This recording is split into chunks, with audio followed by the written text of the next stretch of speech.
নদীতে বিদ্যুৎ নাই, ওই পারে সুরমার পূর্ব পারে বিদ্যুৎ আছে, সেই জন্য বিদ্যুতের চার্জ দেওয়ার জন্য যাচ্ছি বোট নিয়ে। এই হচ্ছে সুরমা নদী, উত্তাল সুরমা নদী।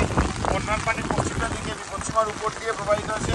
পুরো দোয়ারাবাজার উপজেলাটা প্লাবিত হয়ে গেছে, সাদর উপজেলা প্লাবিত হয়ে গেছে। সুনামগঞ্জের দিকে ডাউনস্ট্রিমের দিকে পানিটা নামছে।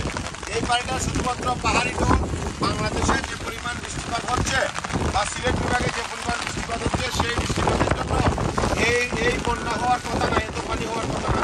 2022-এর বন্যার মতো ঝুঁচুর অবস্থায় আছে এই চতুর্দিকটা। এই দেখে চতুর্দিকটা এখন সুরমা নদীর মাঠ বরাবরে আছি। সুরমা নদীতে উত্তাল, কি পরিমাণ ঢেউ, মানুষ লোকজন পারাপার হচ্ছে জীবনের ঝুঁকি নিয়ে। বড় নৌকা নাই, এখানে ফেরি চলাচলটাও বন্ধ ছিল আছে। ছোট নৌকা দিয়ে মানুষ জীবনের ঝুঁকি নিয়ে পারাপার হয়, বাজারে যায়, বাজার থেকে মানুষ বাজার টাজার করে নিয়ে আসে, বাজারটা পানির নিচে নিমজ্জিত আছে। এই দেখেন কি উত্তাল অবস্থা সুরমা নদীর।